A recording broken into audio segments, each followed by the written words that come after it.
general, bueno, aquí tenemos una imagen al inicio de una membrana, un esquema, ¿verdad? De manera general, vamos a empezar a hablar cada uno de estructura en la membrana de Krebs. Tenemos que es una bicapa de lípidos.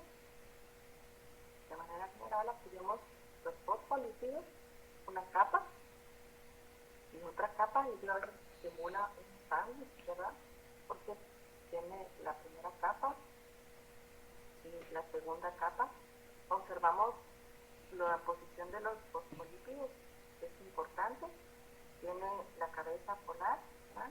Es hidrógeno, y las colitas, que son las cadenas hidrocarbonadas de los ácidos grasos que conforman el fosfolípido, que es hidrógeno, ¿verdad? Apolar, que están hacia adentro. Entonces acá también está la otra capa, la otra monocapa, está hacia afuera, ¿verdad?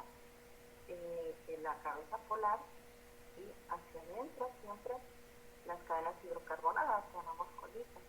Entonces siempre va a estar en esta posición, ¿verdad? Las cabezas polares van hacia la cara externa, que sería el espacio extracelular, o hacia la cara interna, ¿verdad? Que sería el espacio intracelular o el citosol, ¿verdad? Vamos a ver ciertas características. Esto va a ser básico, ¿verdad? Para que ustedes entiendan lo que es la membrana, toda la estructura. Vamos a ver que hay asimetría, porque hay ciertas estructuras que van a hacer diferente la parte de la membrana que va hacia afuera, a la cara externa, y los que dan hacia la cara interna, ¿verdad? Vamos a ver que por eso se habla de asimetría. Vamos a ver otros componentes de la estructura, en este caso las proteínas, ¿verdad? Que pueden integrarse también a la bicapa de lípidos, y carbohidratos, que en este caso son oligosacáridos, unidos ya sea a proteínas o a lípidos, que sería como la estructura básica. Entonces vamos a empezar a hablar a detalle cada una de estas.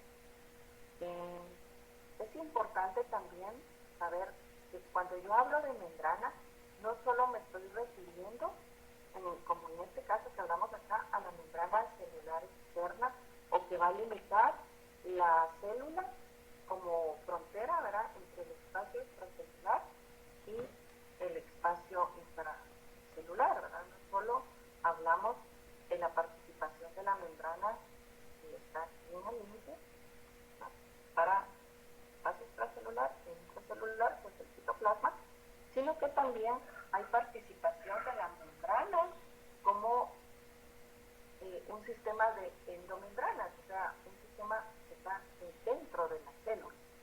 Cuando hablamos de un sistema de endomembranas, vamos a hablar de específicamente células eucariotas. Recuerden que una característica era que sus organelos son membranosos. Entonces, ¿qué quiere decir eso?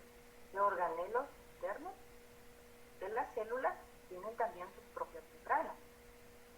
Y realmente todas las membranas, tanto desde las células, ¿verdad?, que limita el exterior como el interior, como de los organelos, tienen una estructura similar. Va a variar en cuanto a las funciones de cada organelo, cuánto porcentaje de proteínas o de carbohidratos pueda existir, o qué clase de proteínas estén en las membranas de los organelos. Entonces vamos a hablar aquí de un listado de organelos que están incluidos en una célula eucariota. Recuerden que tiene que ser eucariota, o sea, vegetal, animal, vegetal, pero que puedan entonces también tener su propia membrana. Hablamos del retículo endoplásmico liso. Vamos a ver dónde lo tenemos identificado. Acá está de este lado, retículo endoplásmico liso. ¿Ven?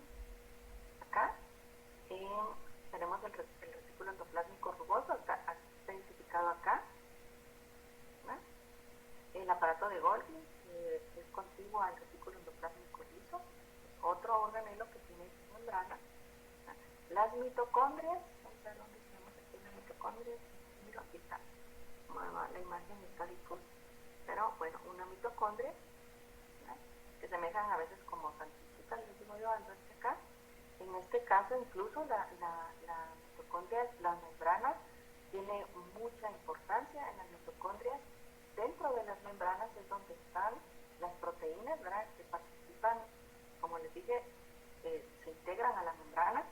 ellas tienen proteínas con funciones especiales, no solo enzimáticas, sino de producción de energía, porque sabemos que, como dijimos, pueden ser proteínas o complejos que tienen proteínas y otros componentes que su finalidad sea producir energía, ¿verdad? Entonces vamos a ver cuando veamos mitocondrias, que también es contigo porque ahí se da la respiración celular, que la membrana tiene importante función porque ahí están los complejos que integran la cadena transportadora de electrones, que es muy importante para producir energía, ¿verdad? Que sería una función final de la mitocondria. Entonces ahí vamos viendo cómo las membranas también son parte importante de las funciones de los propios organelos, ¿verdad? Tenemos también aquí los lisosomas como tal, tienen sus propias membranas. Cuando veamos lisosomas vamos a ver la membrana es muy importante porque ella tiene una bomba de protones que hace que dentro del lisosoma ingresen muchos protones hidrogeniones y que van a mantener el pH ácido del lisosoma. Si este pH ácido dentro del lisosoma no van a funcionar sus enzimas. Eso es importante de la membrana. Son las vacuolas, aunque estas específicamente serían funcionales principalmente en célula vegetal, ¿verdad? Y los peroxisomas, no está identificado ninguno. Los peroxisomas son pequeños, podrían verse así, si lo vemos a la par de un lisosoma, redondos, ovoides, y su función detoxificadora, y como ellos también pues tienen su propia membrana, por eso ya están catalogados como organelos. Entonces, por esto la importancia, no solo de la membrana plasmática como tal, sino que crea compartimentos generando lo que nosotros conocemos como organelos celulares en células eucariotas. Entonces aquí tenemos una imagen en microscopía electrónica. Miren, acá estamos viendo el límite de una célula. Esta es la membrana celular, viéndola como límite de una célula, el espacio intracelular y el espacio extracelular. Lo que mencionan acá no se puede ver en microscopio óptico. Realmente tiene que ser un microscopio electrónico y en este caso estamos viendo uno de transmisión, más o menos tiene un grosor la membrana de 7.5 nanómetros. Aquí estamos definiendo, si ustedes se dan cuenta, que la estructura se ve como una imagen trilaminar, ¿verdad? Que crea una banda oscura, que es esta que vamos a ver acá, otra banda oscura que está acá, y una banda clara en el centro, ¿verdad? Y por eso es la imagen anterior cuando veíamos la estructura de la membrana, porque sabemos que la membrana es una bicapa lipídica, ¿verdad? En cada monocapa que forma la bicapa está estructurada por fosfolípidos, y los fosfolípidos, cabecitas polares, están orientadas en clic, ¿verdad? Que es lo que se mencionan acá, ¿verdad?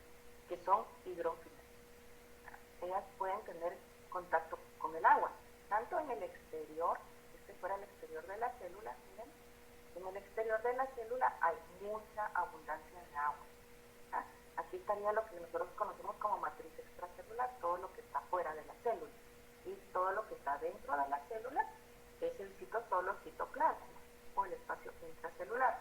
Entonces, las cabezas polares, que son hidrófilos, pueden tener contacto con el agua y por eso se posicionan de esta manera. Afuera hay mucha agua, adentro de la célula hay mucha agua. Entonces, si fuera cuando vimos la molécula del agua, vimos que en porcentaje vemos que está el 5% de agua en el interior de la célula. Entonces, por eso se posicionan así. Y las colas, que son hidrófobas, o sea, no son afines al agua, aquí están reflejadas o se ven como el centro de esta imagen trilaminar, ¿verdad? Porque las colas, tanto de estas como de esta, se esconden aquí en el centro. Ellas no son afines al agua, por eso repelen al agua, y como hay mucha agua dentro de la célula y también afuera, pues se esconden, ¿verdad?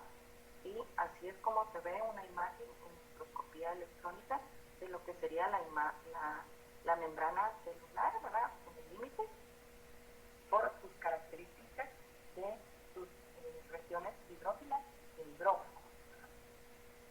Vamos a pasar aquí la misma imagen, más cercana, siempre trilaminar, recordando que si esta es una célula, esta es la membrana, esta puede ser la parte interna donde hay un organelo,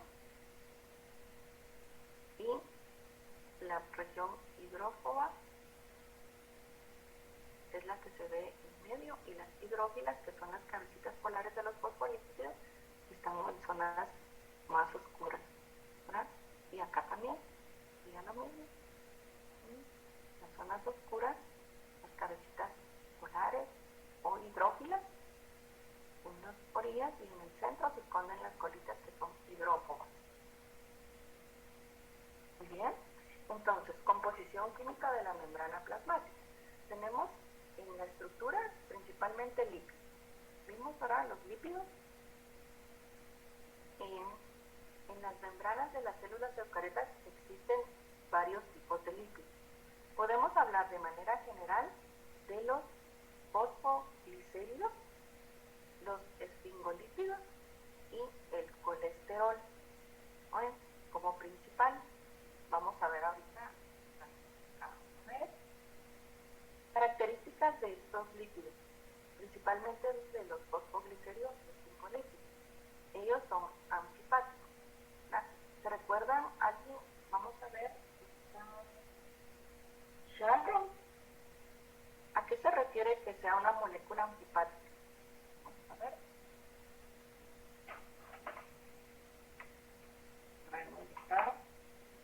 Sharon, ¿no está por ahí? Sí, claro. ¿Te recuerdas que es una molécula antifática que es característica principalmente de los fosfoglicéridos y esfingolípidos? Sí, que es soluble en agua. ¿Antifático? ¿Será soluble en agua? ¿Alguien quiere ayudar a Sharon? No sé. Es que tiene una cualquiera de las dos, y como tiene una parte polar y una parte que no es polar, entonces puede ser afín al agua o puede ser no afín.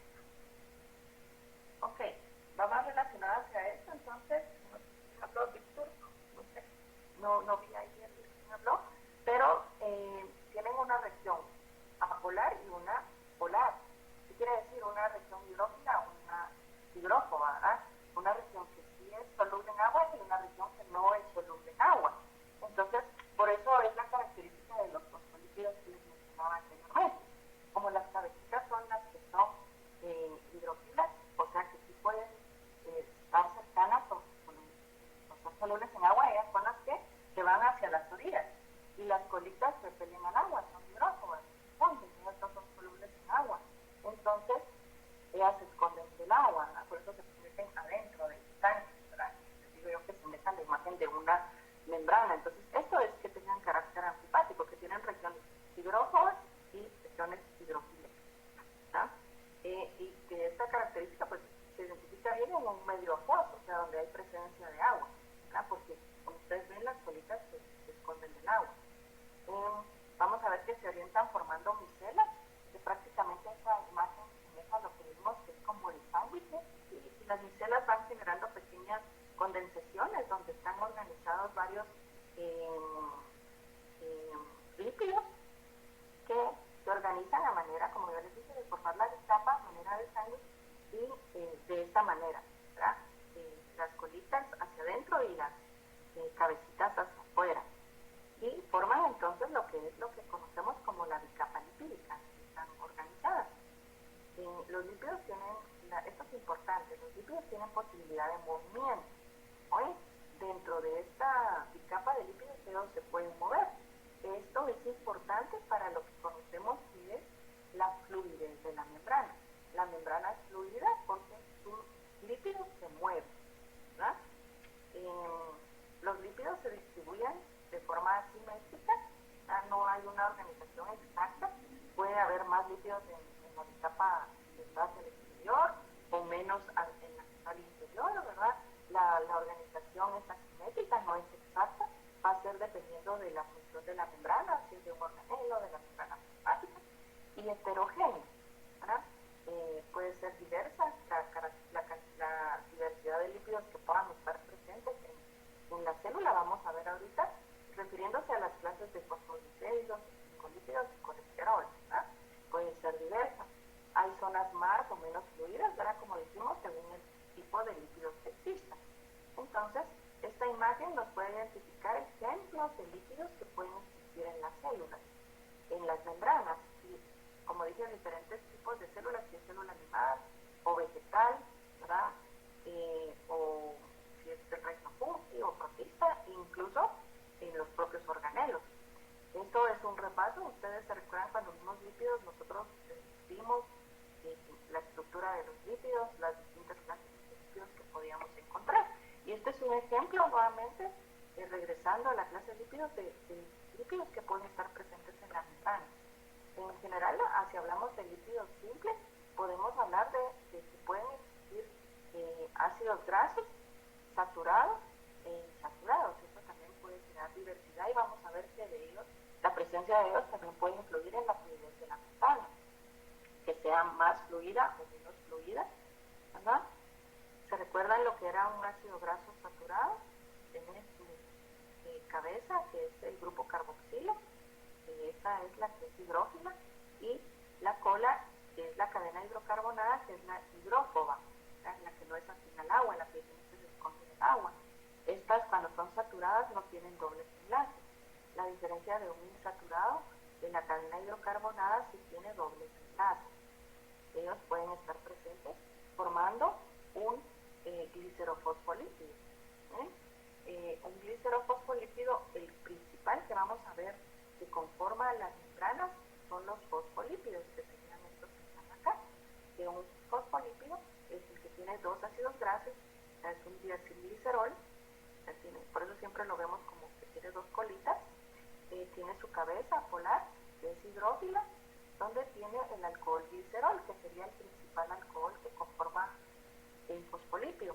Agregado a esto tiene un grupo fosfato, con un ácido fosfatídico. Entonces lo podemos conocer entonces como fosfolípidos, que serían los más comunes. Pero dentro de estos que llamamos glicerofosfolípidos, pues no solo está el fosfolípido, que sería como la base o el más importante, sino pueden tener entonces una variedad según otro compuesto que conforme o que se una a la cabeza polar. Comúnmente se unen siempre a la cabeza polar, que es hidrógeno. Entonces aquí tenemos otros ejemplos de otros lípidos que podemos encontrar dentro de la membrana, dependiendo de las distintas funciones o los organelos que los integren. Está fosfatidilbetanolamina. Entonces aquí vamos viendo que tiene la base lo mismo, los dos ácidos grasos, la cabeza polar, que tiene el glicerol, tiene un grupo fosfato, pero aquí añaden la molécula etanolamina, por eso se llama fosfatidilbetanolamina. Y ahí tenemos otro ejemplo, miren, otro fosfolípido o glicerofosfolípido, para darle un nombre completo, tiene sus dos ácidos grasos, su alcohol glicerol, su grupo fosfato, y aquí le agregamos colina. La colina siempre está en la cabeza polar. Todos los elementos que vamos agregando siempre van a estar en la cabeza, que es polar, que es hidrógeno. Acá, entonces, le agregamos serina, y por eso se llama fosfatidilserina. Aquí le agregamos inositol, fosfatidilinositol, ¿se dan cuenta? Entonces, ese es el nombre que le damos serina, esto sería fosfatidilserina, y fosfatidilglicerol, y agregamos otra molécula de glicerol.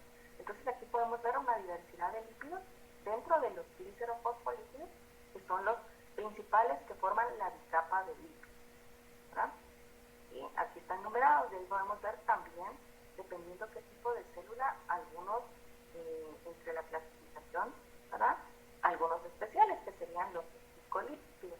Si recordamos los estingolípidos, la diferencia es que ya no van a tener el alcohol glicerol, tienen este, sino que cambiamos, y es el alcohol estingosina.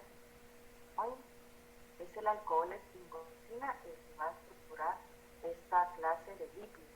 Tenemos que tiene una ceramida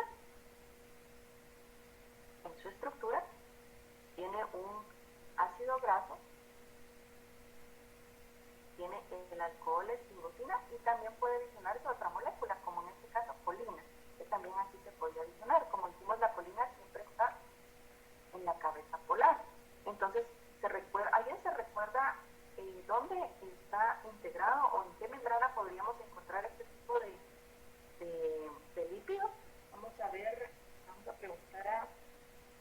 José Rolando Junior, ¿te recuerdas? Es muy importante que integran estas membranas, este clase de lípidos. Ay, no, doctora. Mira, aquí te doy un tip. Dice que lo podemos llamar también esfingomielina. Esta clase de esfingolípidos se llama esfingomielina. Entonces, ¿dónde podemos encontrar este tipo de lípidos? En las mielinas.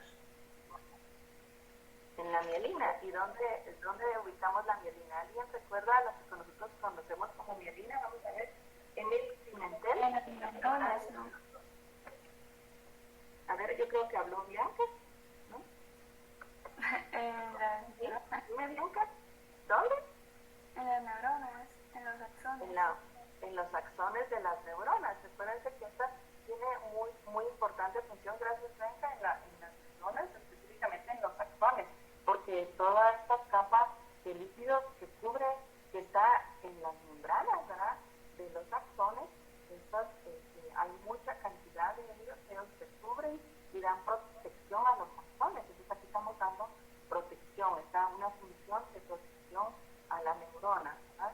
Entonces, específicamente en los axones de las neuronas, es lo que conocemos como mielinas, cubriendo todos los axones. Y aquí hay otra clase dentro de estos que son compuestos. Vamos a ver los cerebrócidos. Miren, acá la diferencia es que, bueno, también tiene una ceramida, un ácido graso, pero en la cabeza añadimos un monosacárido y lo llamamos entonces cerebrócidos, donde están ubicados también en células neuronales del sistema nervioso. Por eso incluso tienen este nombre propio. Y ahí tenemos gangliósidos, que era otro centro de lípido compuesto. Entonces, ¿qué diferencia hay acá? Entonces, vamos adicional a un monosacárido se puede adicionar otro tipo de carbohidrato, como el ácido siálico, ¿verdad?, o galactosa. Adicionamos uno distinto, ¿verdad? Puede tener un monosacárido acá, pero adicionamos otros carbohidratos, como el ácido siálico, y esto le da el nombre de gangliósidos. También hay células ganglionares que son parte del sistema nervioso, por eso el nombre de los gangliósidos. Entonces aquí podemos ver variedad y dónde específicamente los podemos encontrar. Y el otro que es el colesterol. Entonces, en los casos que son los esteroles, específicamente se habla de que el colesterol, específicamente en células animales, donde se encuentra como colesterol, el colesterol con su estructura, ¿verdad?, que es distinta, ¿verdad? Ya no tenemos los ácidos grasos, ¿verdad?, sino son anillos de hidrocarburo. Entonces también es importante en la estructura de la membrana, y vamos a ver que es importante la cantidad de colesterol. También depende de ello que sea fluida o no fluida en la membrana, que sea permeable o menos permeable. Entonces ahí va a ser importante la presencia del colesterol en las membranas celulares. Entonces aquí está para recordarnos un poquito la variedad de lípidos, y que entonces puede haber mucha variedad integrando las membranas, ¿verdad? Habíamos mencionado que los lípidos tienen movimiento. Ellos se pueden mover en lo que conocemos como la bicapa lipídica. Aquí tenemos nuevamente una imagen que nos esquematiza cómo están ubicados. Uno de los principales son los fosfolípidos. Tenemos entonces una capa, sería esta, y otra capa esta. Entonces, formando la bicapa, ya habíamos mencionado que las cabezas, que son las hidrófilas, y las colas, las hidrófobas, ¿verdad?, que siempre las cabezas están hacia las orillas, y las colas, que son las cadenas hidrocarbonadas hidrófobas, se esconden hacia el centro, ¿verdad?, hacia el medio. ¿Y cómo se pueden mover estos fosfolípidos o lípidos dentro de la membrana? El fosfolípido tiene varios movimientos, y nos damos cuenta que hay uno que es importante, que es el de rotación. ¿Qué quiere decir? Pues como un trompo, si tiramos un trompo, ¿verdad?, puede rotar sobre su eje. Entonces ese sería el movimiento de rotación. Hay un movimiento que lo llamamos de flexión. Flexión básicamente es la flexión de sus cadenas hidrocarbonadas. Si fueran nosotros que estamos parados en dos pies, aquí simulando que el fosfolípido está parado en dos pies, quiere decir que podemos nosotros flexionar la rodilla, digamos, flexionar una pierna, ¿verdad?, o abrir las piernas, ¿verdad? Entonces esto es lo que sería aquí el movimiento de flexión. Se puede flexionar o mover incluso solo las cadenas hidrocarbonadas, las colitas, ¿verdad? Este también es importante. Y ahí tenemos otro movimiento que es el de difusión lateral. ¿Qué es de difusión lateral? Digamos que este está aquí en el último. Este puede cambiarse hacia acá, ¿verdad? De manera lateral, colocarse en medio de estos dos que están acá, o este cambiarse para acá. Entonces solo de manera lateral se pueden intercambiar lugares. ¿Sí? Esto es la difusión lateral, eso sería mucha fluidez en la membrana. Y el último movimiento que menciono es, estos no tienen utilización de energía. Sería la diferencia de esto, que el flip-flop sí tiene utilización de energía, utiliza ATP. Lo hace en el movimiento de flip-flop unas enzimas que conocemos como flipasa. Este fosfolípido puede saltar hacia esta bicapa, o sea que puedan saltar de monocapa a monocapa, a la otra monocapa. Entonces, el salto de una capa hacia otra se le llama flip-flop y necesita energía. ¿Por qué es importante este movimiento? Comúnmente en la membrana, cuando nosotros veamos específicamente el retículo endoplástico liso, ahí se sintetizan los lípidos, en la cara interna de la membrana del retículo endoplástico liso. Pero los lípidos, específicamente si fueran fosfolípidos, se sintetizan en la cara interna solo de una capa, solo en la monocapa interna. Ahí se van sintetizando. ¿Cómo vamos a ir rellenando la otra monocapa? Por el movimiento de flip-flop. Aunque solo se sintetizan acá, saltan para acá para ir rellenando las dos capas. Por eso es importante el movimiento de flip-flop. Entonces, acá hablando de la fluidez de las membranas, depende de varios factores. Entonces, pues ya hablamos que muy importantes son todos los movimientos que tienen. Los lípidos, esa la hace muy fluida, pero también puede influirla la temperatura. Si la temperatura aumenta, la fluidez de la membrana aumenta. Es más fluida. Cuando yo hablo de fluidez, hablo de pero que una gelatina sea fluida, y si la metemos al refrigerador, se pone tiesa, o al congelador y se pone dura, ahí ya no hay fluidez de la membrana, ¿verdad? También va a depender la fluidez de la membrana de la naturaleza de los lípidos. La presencia de lípidos insaturados y de cadena corta aumenta la fluidez. Entonces aquí nos damos cuenta, entre más lípidos insaturados hayan presentes en la membrana, ¿sí?, aumenta la fluidez. ¿Qué quiere decir? Que si hay más saturados, disminuye la fluidez, son la lógica. Y de ahí, también la presencia de colesterol. Dijimos también que entre más colesterol haya, esto hace que disminuya la fluidez y por ende la permeabilidad de la membrana. Entonces, si hay mucho colesterol, va a ser una membrana menos fluida y menos permeable. Entonces, también semeja de que si hay mucho colesterol, esto tapa la membrana, ¿sí? Como que le metiéramos ahí mantequilla ahora, pensando en lípidos de ese estilo al colesterol, y esto hace que sea menos permeable y menos fluida, ¿verdad?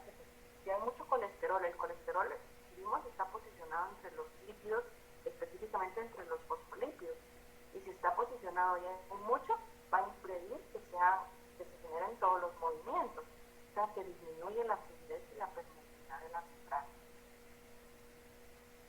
Ahora vamos a hablar de las proteínas. Las proteínas también tienen movimiento, por eso también las proteínas influyen en la fluidez de la membrana. Las proteínas, más que todo, el movimiento que tienen es de difusión lateral.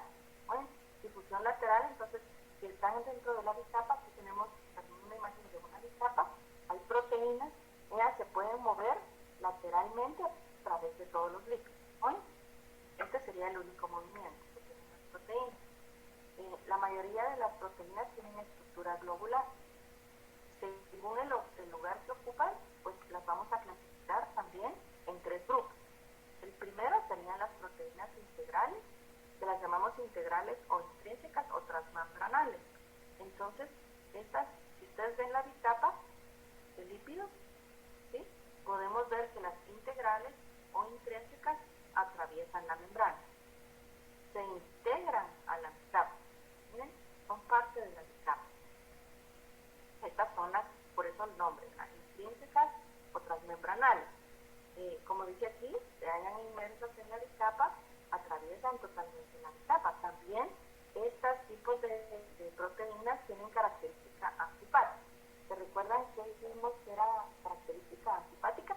Que tienen regiones que son hidrófilas y regiones que son hidrófonas, ¿verdad? Entonces, si lo que está adentro de la bicapa puede interactuar con los lípidos, quiere decir que esta es la región apolar o hidrófono. Va a tener las mismas características que las colitas, apolares e hidrófonos, porque son los que no pueden tener contacto con el agua, ¿verdad? Mientras que lo que sale hacia el exterior o interior de la célula serían las regiones polares o hidrófonos, que sí son afines al agua, ¿verdad?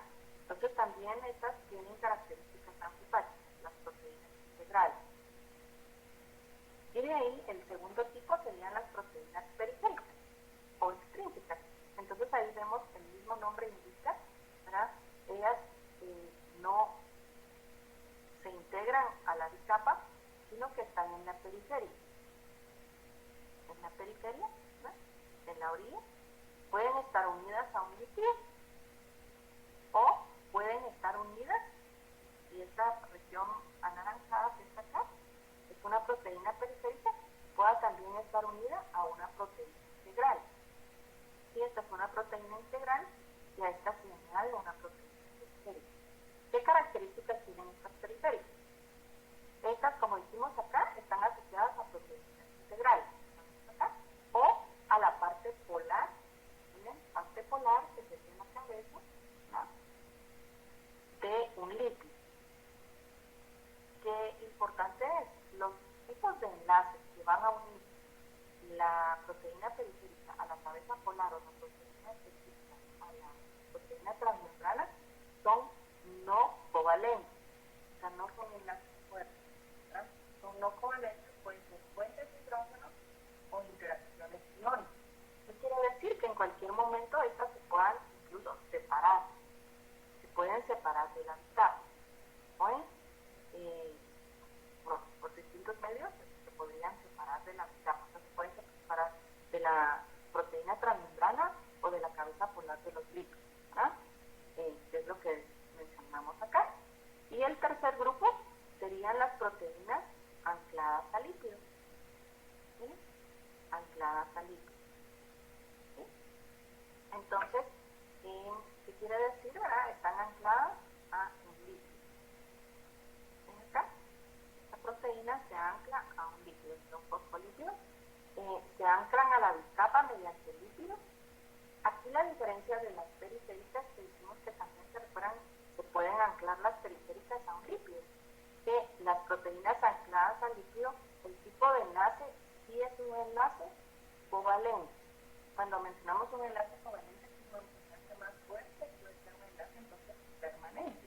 Ellas no se separan de la bicapa lipídica, son enlaces más fuertes. Entonces, hay algunas proteínas que se pueden unir a cadenas largas de ácidos grasos, ¿sí?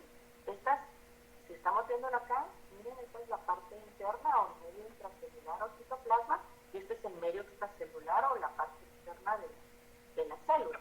Entonces, si vemos este ejemplo de las primeras, que son las que se unen a cadenas largas de ácidos grasos y se encuentran específicamente en la cara interna.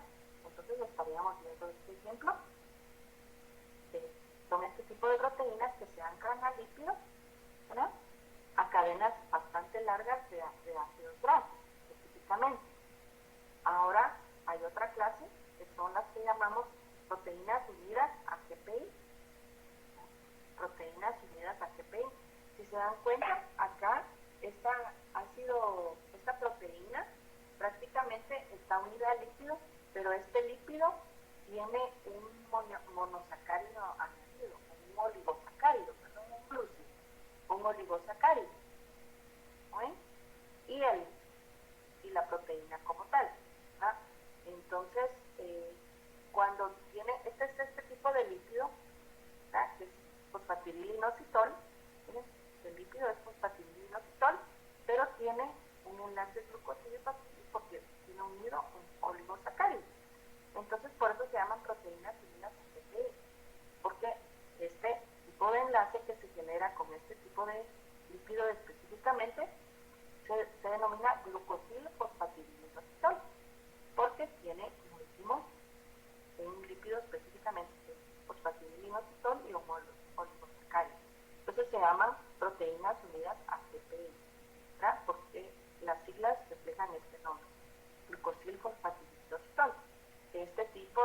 proteínas ancladas a lípidos se encuentran solamente en el medio extracelular, en la cara externa.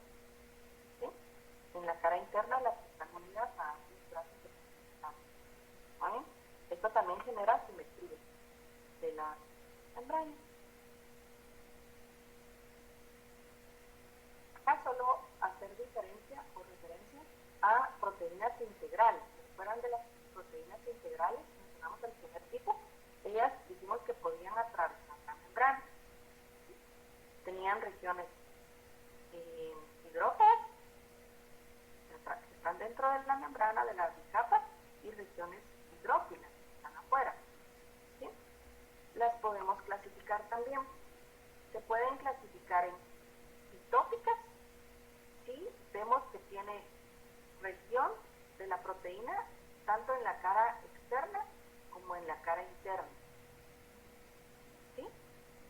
Monotópicas, sí, también pues a cierta región atraviesa la membrana o está dentro de la membrana en una región hidrófoba, pero su región hidrófila solo está presente en una cara, ya sea cara interna o cara externa, pero la región hidrófila de la proteína solo está en una cara. La llamamos proteína integral monotópica.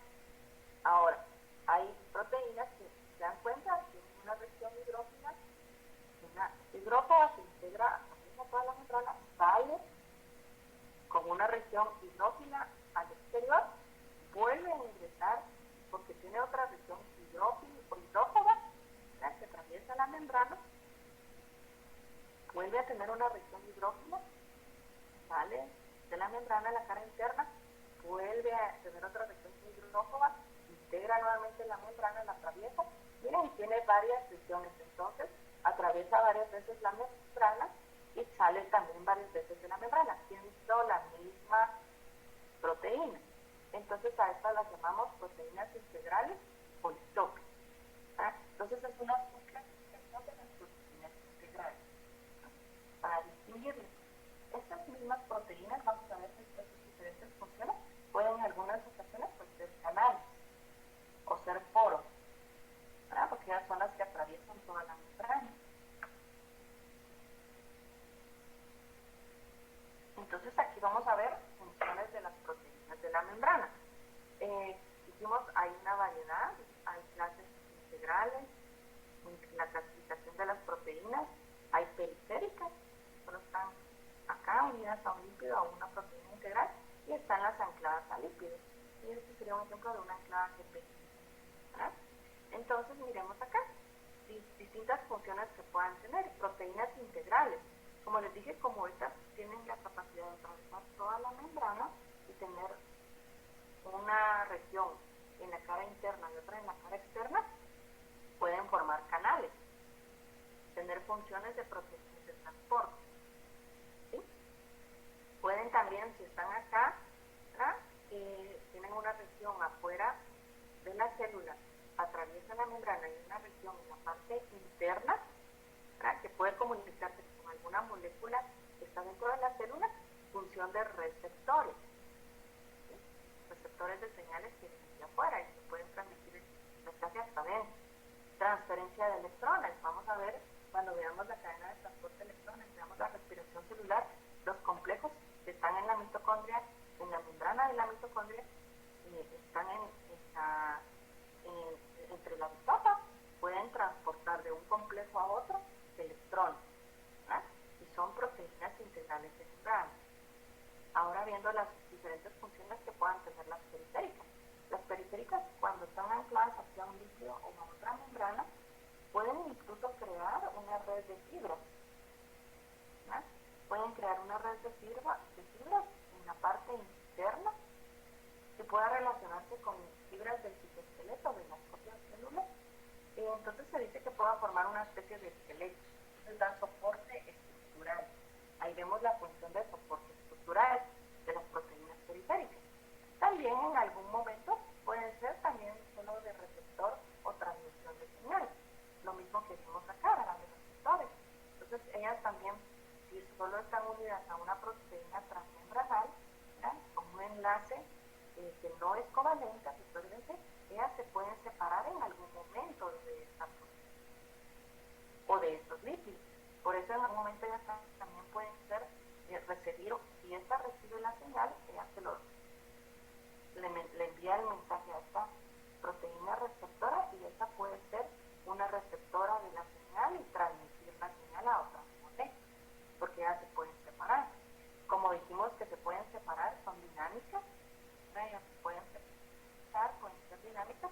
y también pueden formar parte del disco cáliz. Vamos a ver que ellas pueden participar con los glúcidos que están presentes en la membrana y formar, colaborar en la formación del glucocálix. Ahorita vamos a hablar de qué es el glucocálix, ¿verdad? Que este es un material polimérico celular que solo va a estar presente en la cara extracelular que produce la célula, que ahorita lo vamos a ver adelante. Y de ahí entonces las proteínas ancladas a lípidos, se recuerdan que eran específicamente unidas solo a GPI, solo están en la cara externa. Pueden ser receptoras, pueden ser enzimas y también pueden ser proteínas de adhesión celular. Cuando hablamos de adhesión celular, vamos a ver Carla Isabela Pérez. ¿Carla? ¿Estás por ahí, Carla? Sí, aquí estoy. Carla, ¿a qué se refiere adhesión celular? ¿Leíste algo o sabes algo sobre lo que significa adhesión celular?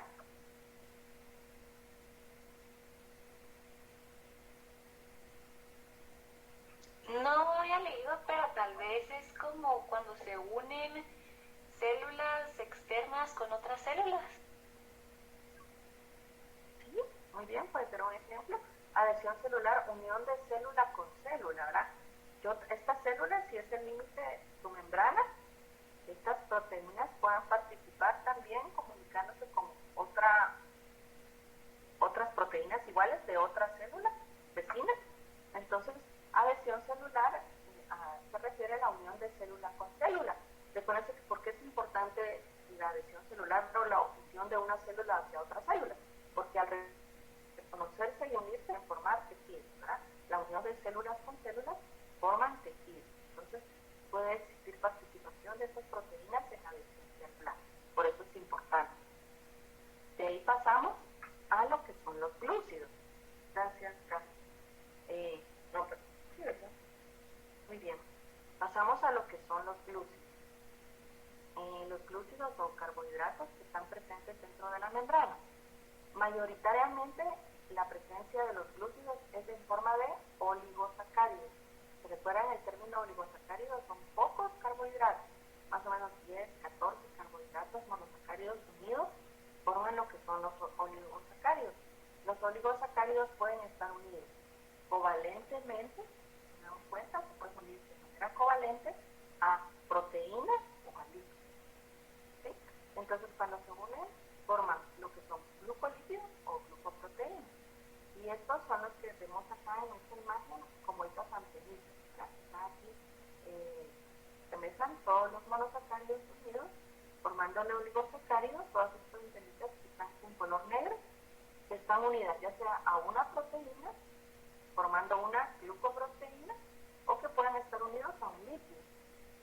Los tipos de enlaces son covalentes. Cuando se unen forman un glucolípido. Todos estos oligosacáridos formando glucoproteínas o glucolípidos solo están presentes en la cara externa. ¿Oye? Por eso los vemos en esta imagen así. Miren, aquí es la cara interna o el citosol, el interior de la célula. Esta es la cara externa o el exterior de la célula.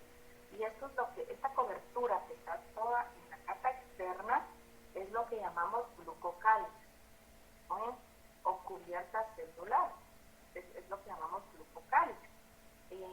Dijimos que también los lípidos, muchos de los lípidos que están anclados a lípidos, contribuyen formando glucolípidos con el oligosacárido y forman lo que es el glucocálix. Esto también genera asimetría en la membrana. ¿Por qué hablamos de asimetría? Porque entonces esto va a dar muy diferentes estructuras. Se ve diferente la cara externa de la cara interna de la membrana, ¿verdad? Porque aquí ven en la cara interna no hay glúcidos o no hay carbohidratos.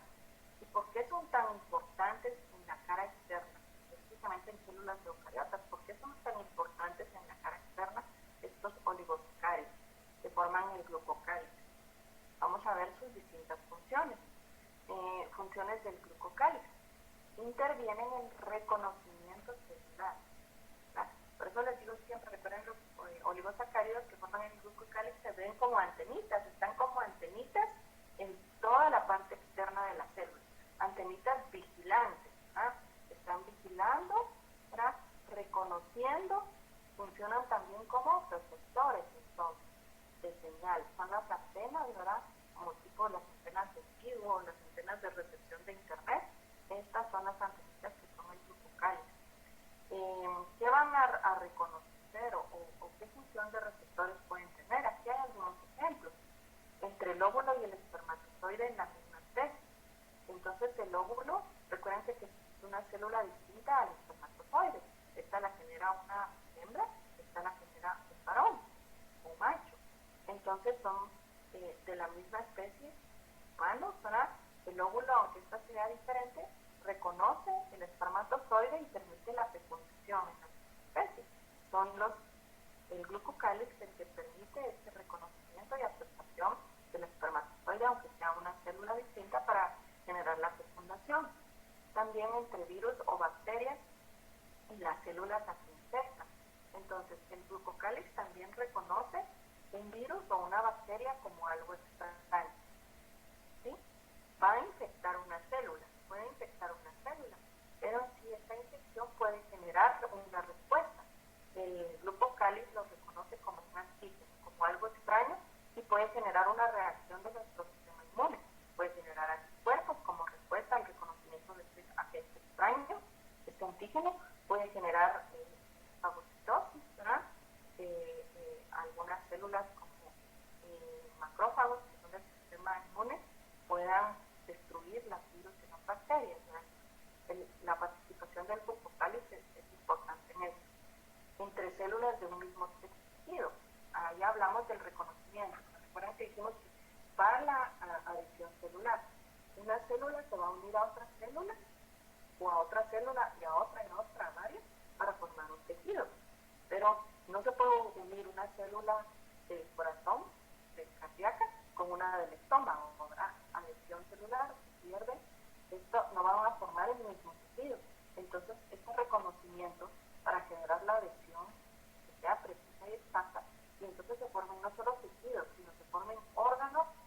Este reconocimiento es el glucocálix, la participación.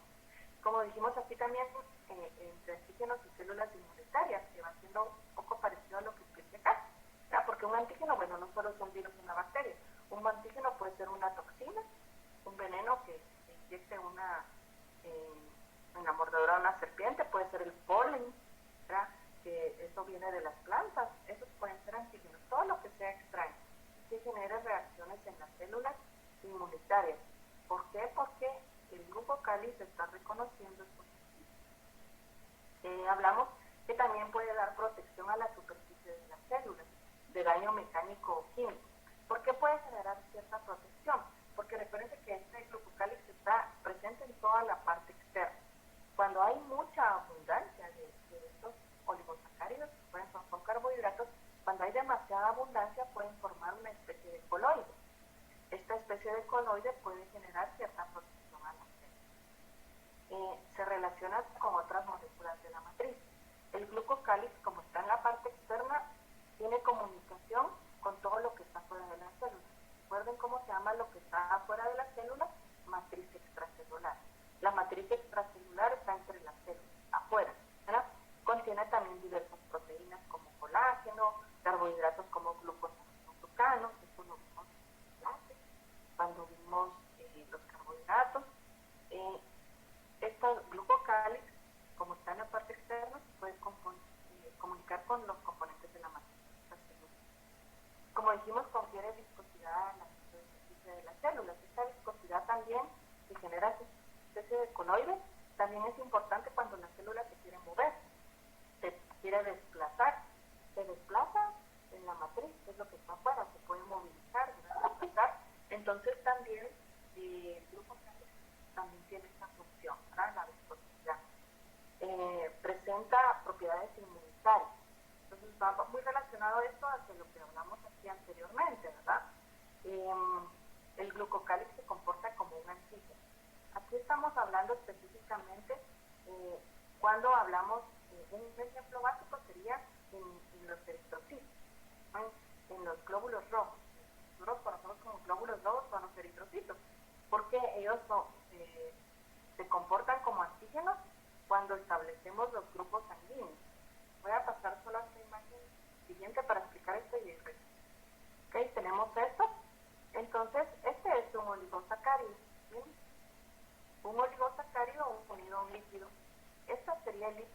fosfolípidos que está en la membrana. ¿Sí? Este es el lípido que está en la membrana. Entonces dijimos que un oligosacárido se puede unir covalentemente a un lípido de membrana. ¿Ok? Vemos la estructura de este oligosacárido. Aquí vemos como la clave. ¿Sí? Tiene pues glucosa, galactosa, acá tiene N-acetilglucosamina, que es otro, y aquí vemos que tiene galactosa y aquí glucosa. Todas estas son diversidad de clases de glúcidos, ¿sí? Formando este oligosacárido. Está anclado a un lípido de membrana. Este oligosacárido puede generar el grupo sanguíneo, determina el grupo sanguíneo. Los que tienen esta secuencia se refiere que tienen un grupo sanguíneo O. Vamos a ver por qué, o 0. Ahora vean acá cómo está determinado el grupo sanguíneo A. Aquí está la secuencia del oligosacárido que está anclado a otro lípido. Esto es en los eritrocitos, en la membrana celular del eritrocito, que da la cara externa.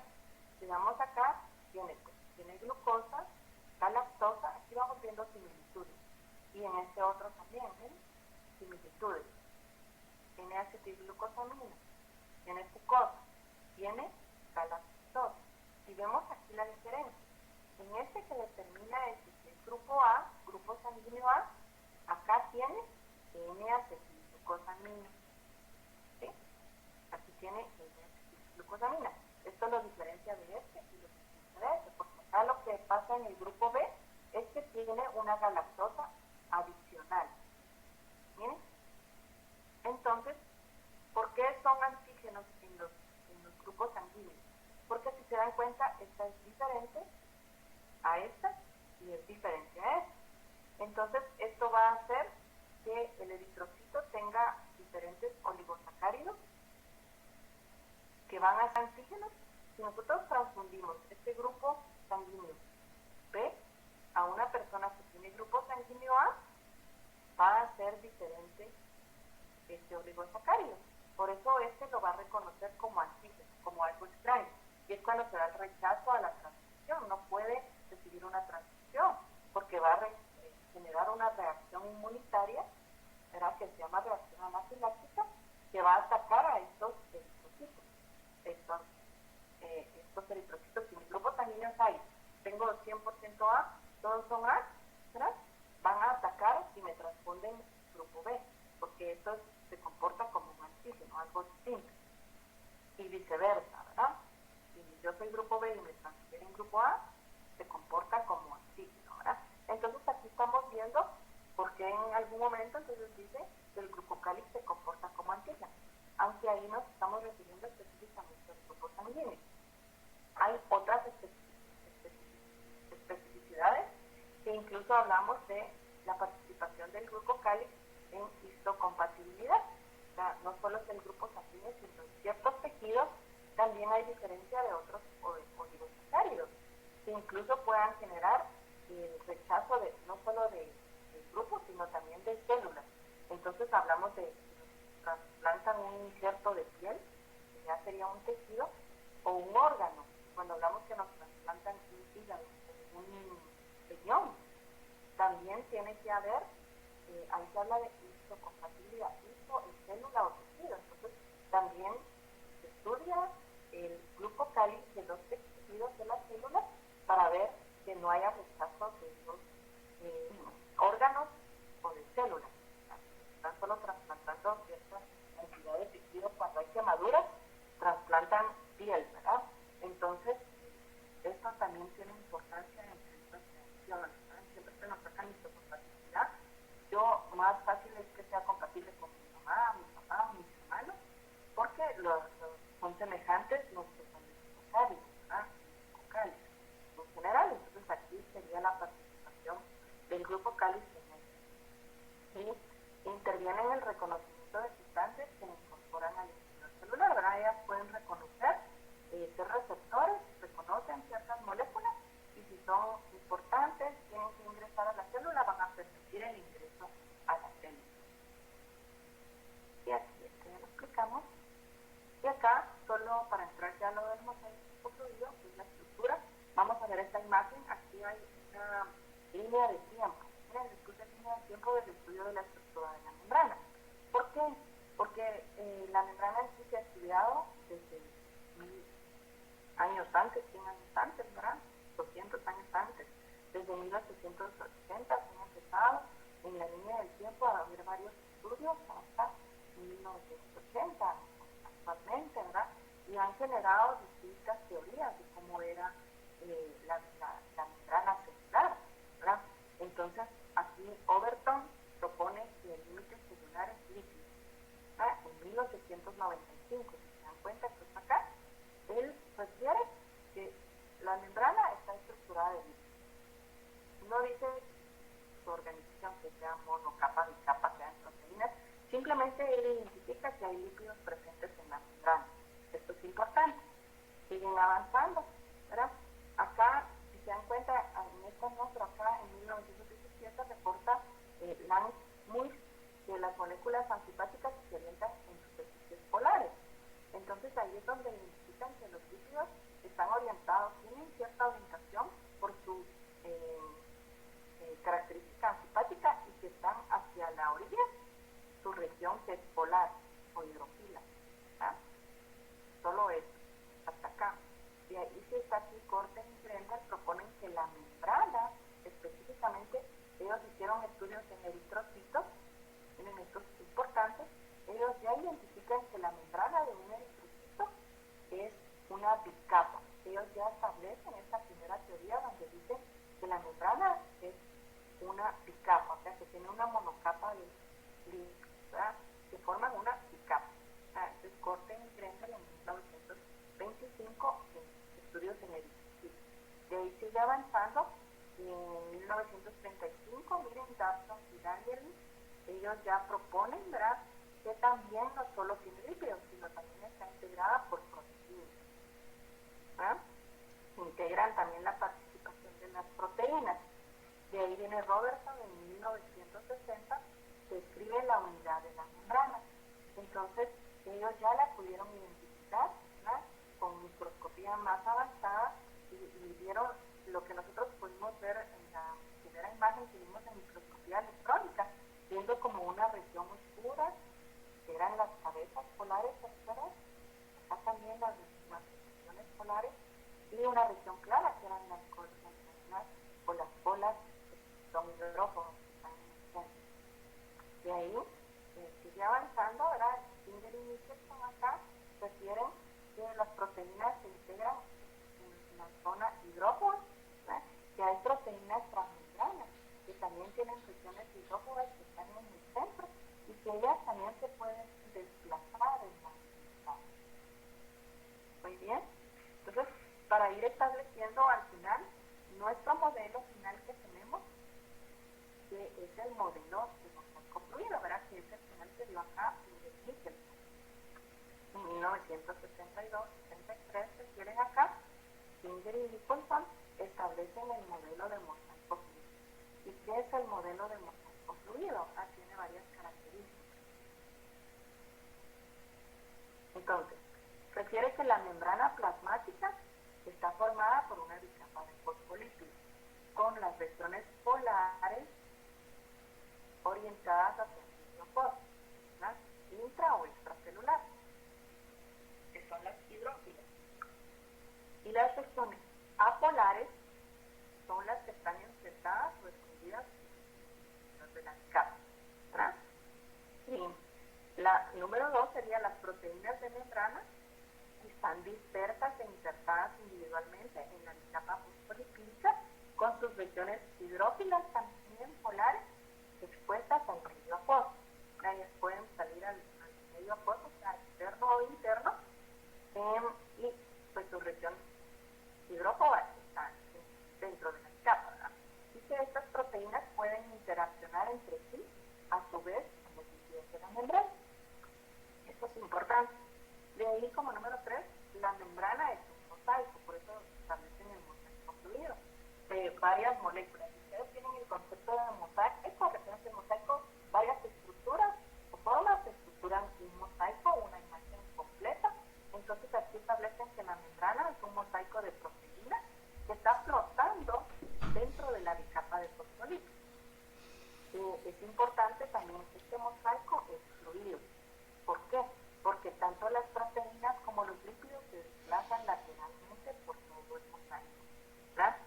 Las membranas también dijimos son asimétricas en cuanto a la distribución de sus componentes químicos, y ya explicamos qué es lo que requiere o qué da la asimetría de la membrana, ¿verdad? Entonces acá, siempre recordando, en la estructura tenemos una bicapa de lípidos, ¿sí? De fosfolípidos, con características antifásicas, sucesiones hidrófobas adentro, hidrófilas hacia afuera, tiene proteínas que están dentro de la bicapa, todas se pueden desplazar lateralmente, ¿verdad? Dentro de la bicapa, y aquí están, miren, no habíamos mencionado el colesterol. Recuerden que dijimos que el colesterol estaba dentro, entre los fosfolípidos, y que la cantidad de colesterol puede disminuir la fluidez o la permeabilidad de la membrana, porque hay mucho colesterol. Por eso el colesterol, si rebasa los límites, puede ser dañino. Y que los oligosacáridos son lípidos que pueden estar unidos a un lípido o a una proteína, dan asimetría a la membrana porque solo están presentes en la cara externa, así de manera general. Muy bien, entonces acá esto también nos va a servir como repaso. Estoy viendo cada uno. Acá, solo por verlo a simple vista, vamos a ver Magda, María Dolores, ¿está mal?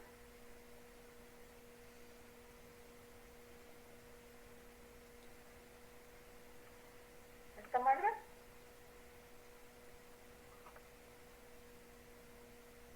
Fernanda, Nicole. ¿Sí, doctora? Fernanda, solo para decirme así a simple vista viendo esta imagen, ¿cuál crees tú que sería la cara externa o la región externa que da al espacio de la celular? ¿Y cuál sería la región interna de la membrana? Esta no es la membrana, ¿verdad? Esta es la membrana. La parte externa tendría que ser la parte que está hacia abajo, o sea, donde están. Y la parte interna, la que está arriba, no. Muy bien, vamos a ver si alguien está. Está María Fernanda Salvatierra.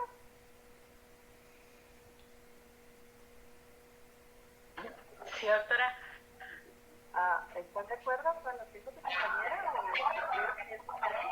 ¿Cuál sería la cara externa? ¿Cuál sería la cara interna?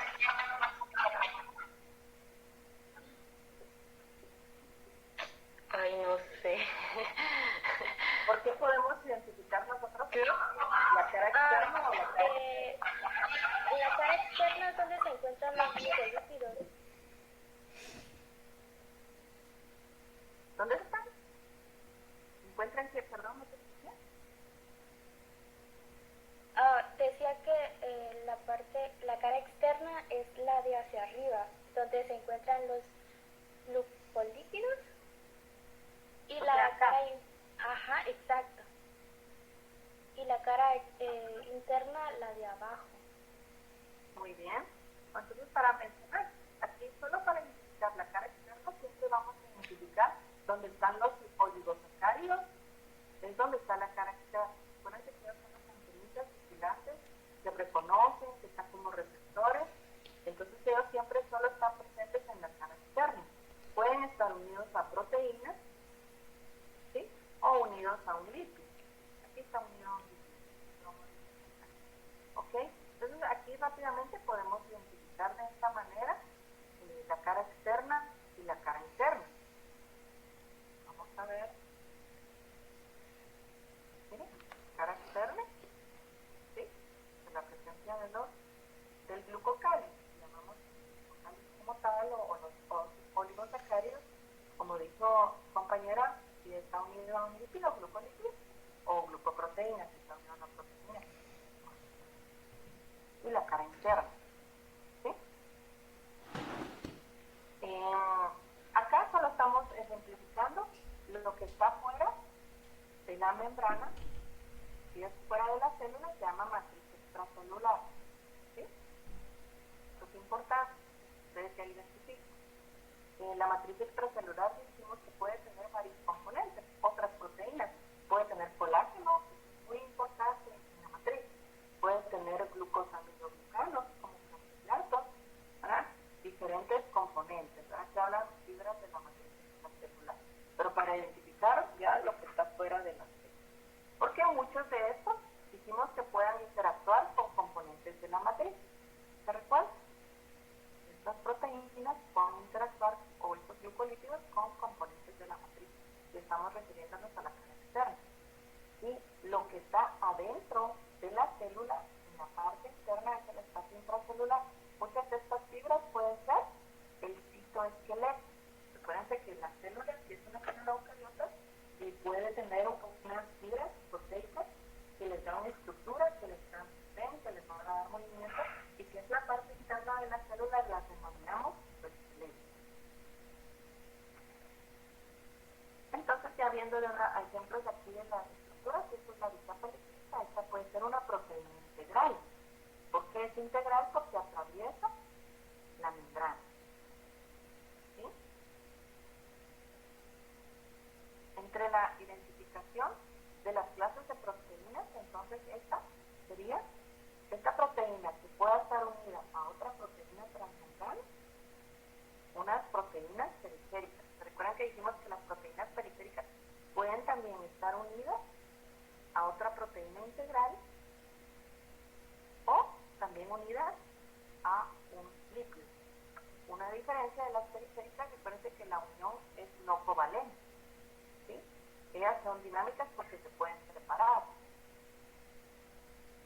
Sus uniones son puentes de hidrógeno o iónicos. Aquí vemos dentro de los lípidos, dentro de la capa, el colesterol. ¿Sí? ¿Sí? Colesterol. Aquí vemos los oligosacáridos. Aquí ya Doctora, ¿sí? ¿y el colesterol está en vez de un fosfolípido o está ahí metido entre todos? No, está embebido o metido entre los fosfolípidos. Por eso es que se dice que cuando hay mucho colesterol disminuye la fluidez de los fosfolípidos o de la membrana en sí. Que no deja mover, disminuye, los hidrocarburos. Ajá, y también disminuye la permeabilidad, que no hemos visto las funciones, ¿verdad? Que en la otra clase también es transporte, pero la permeabilidad que algunas células, algunas moléculas pueden pasar fácilmente entre los lípidos, ¿sí? Como ósmosis. Sí, sí. Muy bien. Y si hay mucho colesterol entre los lípidos, también disminuye la permeabilidad. Sí, está entre los lípidos, no está anclado a ningún ácido gráfico o algo, sino está aquí metidito entre ellos. Y por eso disminuye la presencia, mucha presencia de eso abundante, la permeabilidad y la fluidez. De ahí, bueno, glucolípidos, habíamos hablado de los oligosacáridos, ¿verdad? Unidos ya sea a una proteína o a un lípido, esto sí, forman lo que es el glucocálido, por eso identificamos esto rápidamente como la cara externa. Las periféricas, se recuerdan que mencionamos que ellas podrían formar también fibras, redes acá, que también le dan sostén y estructura, y también pueden colaborar como una especie de esqueleto interno de la célula. Y bueno, aquí glucoproteínas, esto también es una glucoproteína, ¿verdad? Cuando está unida a una proteína, un oligosacárido, y ahí termina. Y de ahí entonces siempre siguiendo con las características de la membrana, que ya las hemos mencionado, solo es porque queda plasmado acá, ¿verdad? ¿Se recuerdan que dijimos la simetría? Era una característica. Doctora, ¿sí? solo podría retroceder una diapositiva, por favor, un momento. ¿Acá? Sí, gracias. ¿Me querías preguntar algo o la querías ver? No, solo la quería ver. Sí, gracias, doctor. Ok, no hay problema. Y ahorita al terminar igual les comparto la clase. Y por favor los coordinadores se las comparten a sus compañeros. ¿Sí? Muy bien. Entonces siempre siguiendo con características de la membrana. Tenemos, ya habíamos mencionado la simetría, ¿verdad? Que principalmente está dada por la presencia de los oligosacáridos, que forman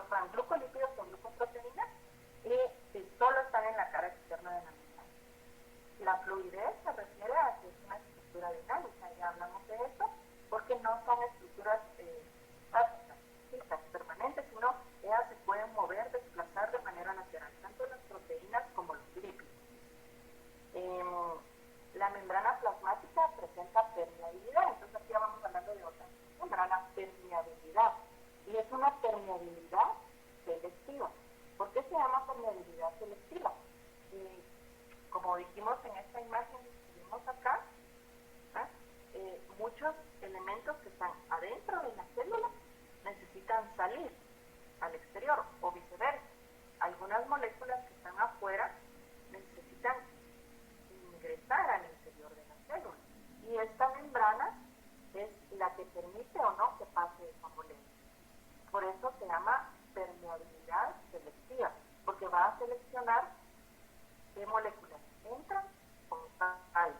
Y si no pueden pasar a través de esa membrana de capa lipídica, a veces necesitan un apoyo. ¿Y quién las va a ayudar? Las proteínas. Y las proteínas, ¿cómo ayudan? Formando canales, formando poros, ¿no? Entonces ahí es cuando hablamos de mecanismos de transporte. Y por eso hablamos de permeabilidad selectiva de la membrana. Esto es importante, ¿verdad? ¿Qué sustancias pueden pasar o no? Aquí solo lo voy a mencionar rápidamente porque en la otra clase hablamos todo esto lo que se refiere a transporte a través de la membrana, las clasificaciones y las distintas, pero solo lo mencionamos porque aquí estamos hablando de una de las funciones de la membrana, permeabilidad. Entonces habla, las sustancias lipídicas comúnmente pues son hidrófobas, o sea, no son solubles en agua. ¿Qué ejemplos tenemos? Algunas hormonas esteroideas, se esperan que algunas hormonas su precursor ser lípidos, como el colesterol. Algunas moléculas pequeñas son apolares y son muy pequeñas. Ellas pueden pasar a través de la membrana, como el oxígeno y el nitrógeno. También algunas moléculas que son polares, pero que no tienen carga eléctrica. Si son polares y no tienen carga eléctrica, también pueden difundir a través de la membrana, como es el proceso de la ósmosis, ¿verdad? Que es el agua. El agua puede difundir a pesar de que es polar, como no tiene carga eléctrica, puede difundir fácilmente a través de la membrana, igual que algunos gases. El CO2, que hay otra molécula como la urea o el etanol, que es un alcohol, ellas son polares sin carga y difunden a través de la bicapa lipídica sin ningún problema. Quiere decir que ellas pueden difundir aquí de un espacio hacia adentro o hacia afuera a través de la membrana, fácilmente. Ahora, otras moléculas, dice, la bicapa lipídica es una barrera muy impermeable. ¿Impermeable a qué? Impermeable quiere decir que no va a dejar pasar. Entonces necesita de ayuda. Ahí es cuando ayudan las proteínas. Los iones, que son elementos con carga, como el sodio, el potasio, el cloro, el calcio, ellos no pueden pasar a través de la membrana. Oye, la glucosa, sacarosa, algunos aminoácidos, son moléculas polares, pero son más grandes. Entonces, ellos no pueden difundir a través de la membrana. Entonces, ellos son los que necesitan un apoyo, necesitan mecanismos que permiten transportar estas sustancias a través de la membrana. Entonces, es cuando vamos a hablar de que utilizamos estas proteínas que pueden formar canales, donde se transportan los iones, o por difusión facilitada, que lo vamos a ver en la otra clase, se transporta por una proteína la glucosa al interior de la célula. Entonces ahí ya en la próxima clase vemos todos estos mecanismos, pero los nombramos. Entonces, vamos a hablar también de otra función de la célula. Dijimos también que la célula puede tener función de reconocimiento por sus distintas estructuras, por los oligosacáridos, por las proteínas transmembranas. ¿Por qué de reconocimiento? Reconocen información del origen de alguna molécula que venga fuera de la célula, de origen extracelular, y no solo tienen que reconocerlo, sino que tienen que recibir el mensaje. Eso quiere decir transducir la señal. A eso se refiere cuando hablamos de transducción de señal. No tiene que ser un teléfono descompuesto, como esos juegos que hacen que, bueno, yo mando un mensaje, lo recibe una persona de un lado, pero al transducir la señal genera un mensaje equivocado. Eso es un teléfono descompuesto, ¿no? ¿Verdad? Y el mensaje que le llega a la otra persona es distinto. Entonces, a eso se refiere la transducción de la señal, porque el receptor, el que funciona como receptor, ya sea el glucocálcico o una proteína transmembrana, tiene que recibir el mensaje, no solo reconocerlo, recibirlo, transducir el mensaje. Eso quiere decir que va a saber qué significa ese mensaje y de ahí enviarlo a otra molécula que está dentro de la célula que va a generar una respuesta. Entonces esta función es muy importante. Dice, las células responden a estímulos o a señales externas gracias a la presencia pues, de receptores de membrana. Decimos que algunas proteínas pueden funcionar como receptores, que ellas reconocen, ¿verdad?, de forma específica a una determinada molécula que lleva un mensaje. Muchas de estas moléculas se llaman ligandos. Y ejemplos de ligandos pueden ser hormonas. Las hormonas pueden ser ligandos que lleven un mensaje. Neurotransmisores, que es en el sistema nervioso. Algunas moléculas o factores químicos también pueden llevar un mensaje. Y todos estos se denominan primeros mensajeros, que vienen del extranjero, del exterior, de la célula. Ahora, el primer mensajero se une a su receptor, que está en la membrana. Esto va a inducir un cambio en el receptor. ¿Qué quiere decir? Que si es una proteína la que funciona como receptora, al recibir el primer mensajero, que puede ser una hormona, puede generar un cambio de configuración del receptor, o sea, de la proteína. Y este cambio de configuración va a generar la activación de una molécula que está dentro de la célula, que vamos a llamar segundo mensajero. El que recibe el mensaje dentro de la célula lo llamamos segundo mensajero. Ejemplos de moléculas que pueden funcionar como segundos mensajeros está el AMP. El AMP es un nucleótido, se recuerdan, adenosil monofosfato, que está dentro de la célula, puede participar como segundo mensajero y este lleva el mensaje dentro de la célula y genera una respuesta.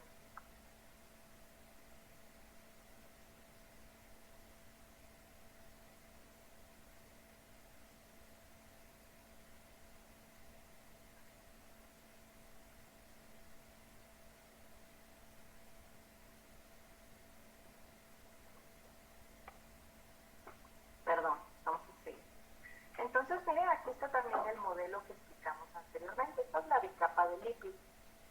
¿Sí? Esta puede ser una proteína transmembrana que funciona como receptor. Entonces, el primer mensajero puede ser que llamamos ligando, puede ser una hormona, trae un mensaje del exterior de la célula, el receptor es la proteína, este receptor tiene que transducir la señal, no solo recibe el mensaje, sino lo transduce. ¿Qué quiere decir? Que lo interpreta, ¿verdad? Y lo va a transmitir a otra molécula. En este caso está acá, pero esta molécula puede tener comunicación o estar en la membrana o adentro de la célula, que va a participar como segundo mensajero, porque este ya va a llevar el cambio dentro de la membrana, dentro de la célula. El ejemplo que pusimos fue AMP o GMP, monofosfato, que es otro nucleótido, que ellos van a participar como segundos mensajeros llevando el mensaje al interior de la membrana. Entonces, este sería también una función de la membrana celular. Y acá podemos ver varias funciones. Miren, esta imagen me gusta bastante porque podemos ver varias. Tenemos nuestra bicapa lipídica, ¿sí?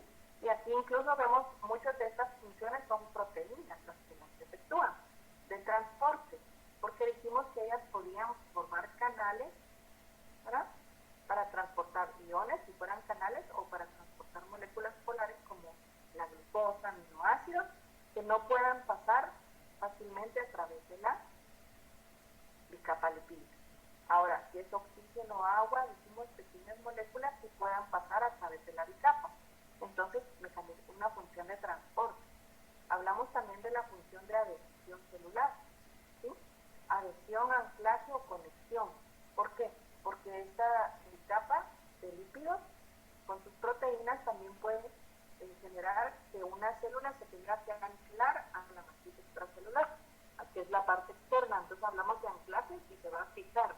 Puede comunicarse con las proteínas que están afuera de la célula, de la matriz, y anclar a la célula, ¿sí? O comunicar esta célula con la matriz o esta célula con células. Hablamos también de conexión.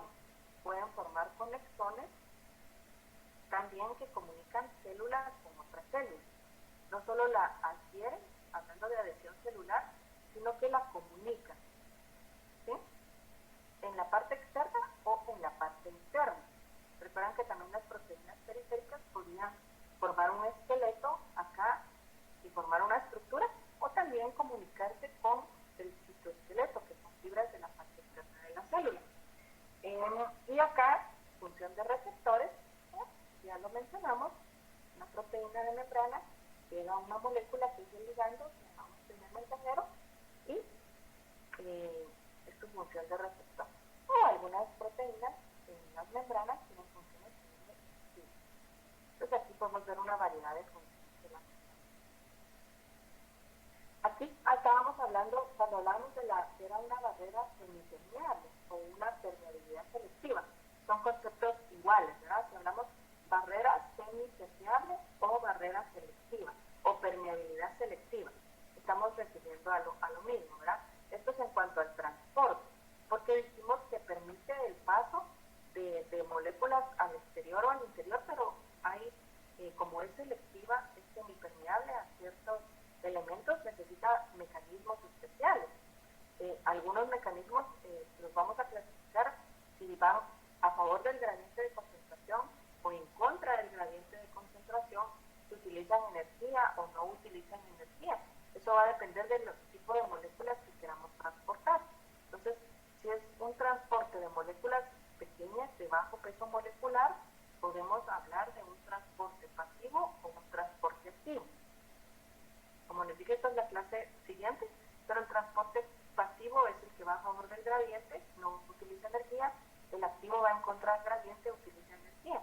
Ejemplos tenemos entre transporte pasivo, difusión simple, difusión facilitada y de canales, es lo único que nos falta acá. En el transporte activo es la bomba de sodio y potasio, sería uno de los mejores ejemplos. Y cuando vamos a transportar moléculas demasiado grandes, ¿sí? Un elevado peso molecular, que incluso no pueden pasar a través de una proteína ni canal, o un poro que genera una proteína, entonces es toda la membrana la que participa, ya sea con endocitosis o exocitosis, porque la misma membrana, si quiere introducir algo adentro de la célula, por endocitosis la membrana endocita la gran molécula que quiere ingresar, y ahí hay varias clases de endocitosis, que es pinocitosis, y vamos a endocitar líquidos, fagocitosis, y vamos a fagocitar una virus, una bacteria, o si que la finalidad es digerirla o destruirla, ¿verdad? Y endocitosis mediada por receptores, ahí hay participación del grupo calcio, porque, o proteínas que funcionan como receptores, porque no van a endocitar cualquiera. Según este receptor reconoce y va a clasificar qué moléculas va a endocitar. Y la exocitosis es más simple porque eso solo la membrana expulsa hacia el exterior pues elementos que quieran sacar, ¿no? Entonces, a esto se refiere la barrera semipermeable o permeabilidad selectiva. Aquí lo vemos de una manera